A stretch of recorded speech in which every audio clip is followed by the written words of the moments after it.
जिन्होंने कहा है कि इन्हें ओपीएम की खेती करने के लिए लाया गया, तो लाए गए आदमी आज 80 लाख कैसे हैं झारखंड में और पूरे छोटा नागपुर के पठार में। तो उस समय तो बिहार अलग था, न झारखंड अलग था। तो क्या ओपीएम की खेती करने के लिए 40,000 गांव बनाए गए थे? और वे हमारी भाषा जानते हैं, हम लोग उनकी भाषा नहीं जानते हैं। तो जो जिसके देश में आता है, जिसके मिट्टी में आता है, उसका भाषा उसको जानना होता है। आज भी उन लोग झूमर गाता है, कौन गाता है मुंडारी में, कौन गाता है संथाली में, कौन गाता है कुड़क में, सब गाते हैं नगपुरिया में। और नगपुरिया कहाँ से जन्मी, ये समझने वाली बात है। अरे बहुत टाइट बोलेंगे ना तो यही बोलेंगे कि 12 मासे 13 परब कुड़मियों का है। तो क्या सिर्फ कुड़मियों का हिंदुआइजेशन हुआ? उनका हिंदुआइजेशन नहीं हुआ है, उनका तो क्रिश्चियनाइजेशन भी हुआ है। कि हु इज ट्राइब? तो ट्राइब इज ए रेस। और tribe has its own custom, culture and language. वो मेरे पास है या नहीं? और मैं लैंडलेस नहीं हूं। और एक मैं आपको बताता हूं बहुत मार्के की बात, बेतुकी बात करने का जगह नहीं है। ये एक पहला उदाहरण है जो एक्ट की बात है। एक्ट की बात ना मैं नकार सकता हूं ना आप नकार सकते। दूसरी बात है, ठीक उसके 5 साल बाद 1913 में भारत सरकार गृह विभाग का एक नोटिफिकेशन आता है कि ये 13 जनजातियां चूंकि अपने कस्टमरी लॉ पर चलती हैं और जिनके ऊपर इंडियन सक्सेशन एक्ट खपता नहीं है, माने मैच नहीं करता है इनके नियम के साथ में, इसलिए इनको उस कानून से मुक्त किया जाता है, एग्जेम्प्ट किया जाता है। तो उस कानून से मैं भी मुक्त हुआ, वे लोग भी मुक्त हुए। यानी आज उन लोगों के ऊपर इंडियन सक्सेशन एक्ट लागू नहीं है तो मेरे ऊपर भी इंडियन सक्सेशन एक्ट लागू नहीं है। उसके ऊपर हिंदू विवाह अधिनियम लागू नहीं है तो मेरे ऊपर भी हिंदू विवाह अधिनियम नहीं लागू नहीं है। वो किसी रिलीजन में नहीं थे तो मैं भी किसी रिलीजन में नहीं था। यानी we are not in any religion, we are guided by only customs.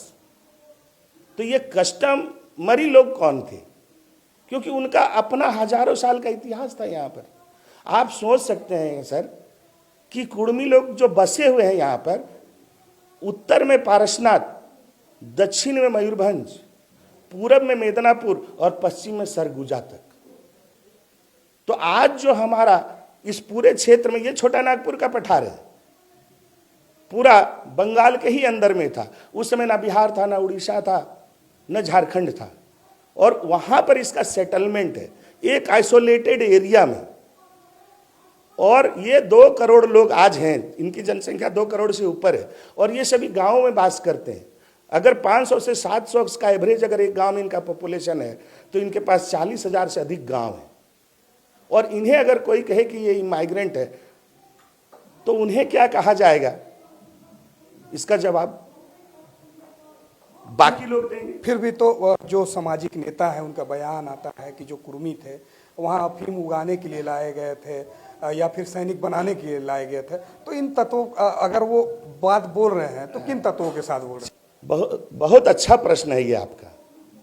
जिन्होंने कहा है कि इन्हें ओपीएम की खेती करने के लिए लाया गया, तो लाए गए आदमी आज 80 लाख कैसे हैं झारखंड में और पूरे छोटा नागपुर के पठार में। तो उस समय तो बिहार अलग था, न झारखंड अलग था। तो क्या ओपीएम की खेती करने के लिए 40,000 गांव बनाए गए थे? और वो गांव क्या वो बना के दिया था? और या आज कुड़मियों के पास जो जमीनें हैं, वो जमीन क्या उन्होंने किसी से छीन के प्राप्त किया या जंगल को काट के प्राप्त किया?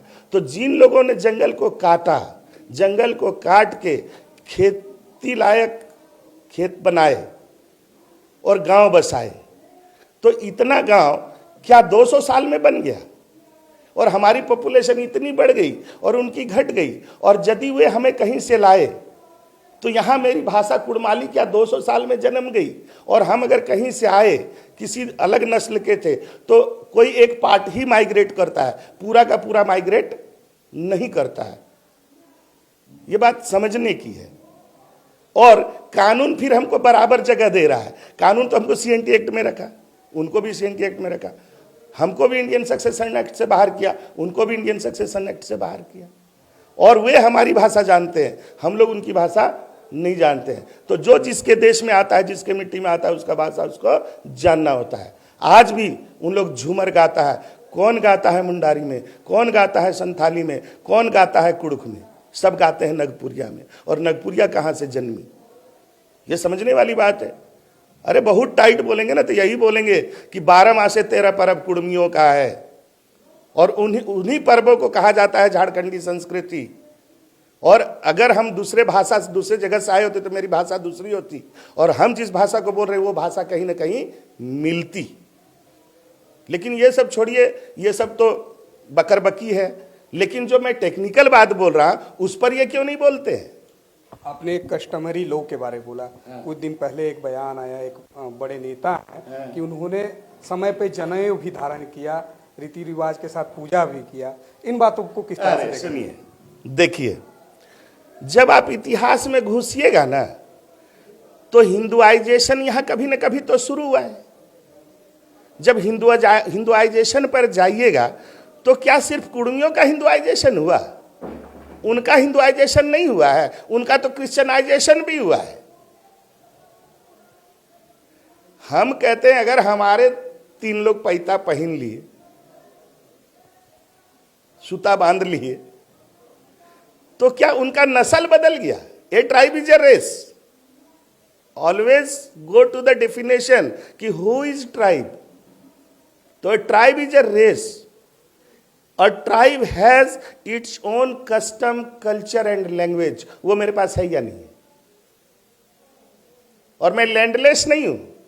और एक मैं आपको बताता हूं बहुत मार्के की बात, जितने भी देशी धान हैं आप उनके क्षेत्रों में जाकर पूछिएगा। 2014 का रिसर्च है बिरसा एग्रीकल्चर यूनिवर्सिटी का कि कौन से रीजनल धान लगाते हैं वे लोग। वहां 200 धान का नाम है सर, और वो सारे के सारे नाम कुड़माली में है। तो कुड़मी अगर ओपियम का खेती करता तो वो 200 धान जो बिरसा एग्रीकल्चर यूनिवर्सिटी रिसर्च करके निकाला है 2014 में, अधिसूचित क्षेत्र में, शेड्यूल एरिया में, उराव है, मुंडा है, संथाल है, और वे लोग इस धान को लगाते हैं और बोलते हैं कि ये देशी धान है। लेकिन उसका नाम तो मेरे भाषा में है, कुड़माली में है, खैरका खोची। खैरका का मतलब आप नहीं समझ सकते। खैरका माने होता है वो जो बांस की लंबी सी होती है, खोची जिसका कि खोच लगता है। तो ये खैरका खोची किसकी भाषा है? और तुम खैरका खोची लगाते हो। तो वहां दोष है। तो जो जिसका, अरे कुड़मी तो जन्मजात धान कृषक रहा है। इसका प्रूफ यह है कि उसके जो 12 मासे 13 पर्व है वो धान चक्र आधारित है। धान का फेज जैसे जैसे बदलता है उसी फेज के अनुसार उसके पर्व है। जो रोहन में आप बीज डालें वो आषाढ़ में जाके रोपने लायक होगा, उस समय एक पर्व होता है। रोपने के बाद जब वो किशोरावस्था में होता है तब कर्म होता है। जब वो गर्भावस्था में पहुंच जाता है तो जीतिया होता है। जब वो परिपक्व अवस्था में पहुंचता है उस समय दशई कहते हैं। दशई मतलब जो धान की बाली होती है ऊपर से 10 कलियों में चावल आ जाता है, दूध आ जाता है, और सोहराय में 16 कलियों में चला आता है। और ये धान चक्र आधारित है। तो मेरा कल्चर तो धान चक्र के साथ है। दीपक जी समझना चाहेंगे तो मैं ओपियम कब उगाया?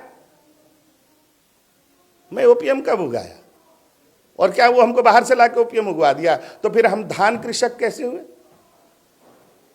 और अगर इतनी बड़ी जनसंख्या ओपियम उगाती थी तो धान अरज के इन लोगों को खिलाता कौन था? इन लोगों का ही माइग्रेशन का इतिहास है। कुड़मियों का ही माइग्रेशन इतिहास आज तक कोई नहीं जान पाया है। इसका ओरिजिन क्या है, ये कहां से आया है, कोई नहीं जानता है। इसलिए ये भूमि फड़ है, वो इसी मिट्टी का है, ये बाहर से आया हुआ नहीं है। और आपको मैं बता दूं, कुड़मी कोई भी चीज आज तक किसी से उधार नहीं लिया। मिट्टी उसका अपना है। मिट्टी यानी खेत और गांव। उसके बाद भाषा उसकी अपनी है, संस्कृति उसकी अपनी है, उसके अपने 13 देवी देवताएं, बाघुत कुदरा, दुआरसिनी, चेड़ी गोसाई, डीनी माय, बड़ो पहाड़, चांदराय, गोरैया, सूरज महाराय, गांव ग्राम, महामाय, रंगाहाड़ी, रंगबुड़ी और भूत पीड़ा। उसके अपने 13 देवता हैं और 13 परब है। जो अखाइन यात्रा 15 जनवरी से शुरू होता है, जिस दिन हम लोग पहली बार हल जोतते हैं, वहीं पर हम लोग कहते हैं अखाइन यात्रा, आखाइन यात्रा। इसका पूरा सिस्टम है सर, अपना लैंग्वेज सिस्टम है, अपना गॉड सिस्टम है, और जितने को इसने गॉड माना है वे सारी प्राकृतिक शक्तियां हैं। बाघुत कुदरा जो मैं बोला, वो उत्तर पश्चिम कोना, जिसको भंडार कोण कहा जाता है, जहां से काले बादल गरजते हुए आते हैं और खूब पानी बरसता है, उस देवता को हम देवैता हम लोग बोलते हैं, देने वाला। यानी जो धान का वृद्धि कराएगा वही मेरा देवता है। उसके बाद जो द्वार सिनी है, उसका दूसरा नाम है बान सिनी। द्वार मने दरवाजा, सिनी मने पानी का दरवाजा, बान मने धान, सिनी मने पानी। जिधर से उसको हम लोग झैर कुंड बोलते हैं, माने रोपा रोपने के बाद जहां धीरे धीरे धीरे पानी झैर जैसा बरसे ताकि धान बह न जाए। इधर है आपका दक्षिण पूरब कोना जो है हमारा, उसको हम लोग कहते हैं दीप कुंड, माने जिधर से हीट आती है। अभी आप बैठे हुए देखिएगा उसी दिशा से हीट आ रही है। उसके बाद है हमारा पूरब उत्तर कोना, उसको हम लोग कहते हैं डीनी कुंड, माने धान का कुंड। जब ये दो कोने से पानी नहीं बरसता है तो उधर से बंगाल की खाड़ी की पानी आती है, जो 3 दिन 5 दिन 7 दिन तक लगातार बरसता है। उस समय हम लोग धान रोप लेते हैं। बोड़ो पहाड़ है, वहां से हमको बहुत फायदा है। वो देवैता है, हमको देता है, उसकी पूजा हम करते हैं। उसका बाद गौरैया है, माने वो शक्ति जो हमारे गोवंश को बढ़ाती है। उसके बाद है गांव ग्राम है, वो हमारा पुरखा थान है। उसके बाद महामाय है, महामाय माने धरती मैया। उसके बाद रांगाहाड़ी है, रंगबुड़ी है। तो रांगाहाड़ी जो था वो हमें खेत खोज कर देता था, उस स्थान को जहां पर हम खेत बना सकते हैं। और रंगबुड़ी जमीन की उर्वरा शक्ति को बढ़ाने वाली है। तो ये तो सारे हमारे प्राकृतिक शक्तियां हैं जो हमारे देवी देवता हैं।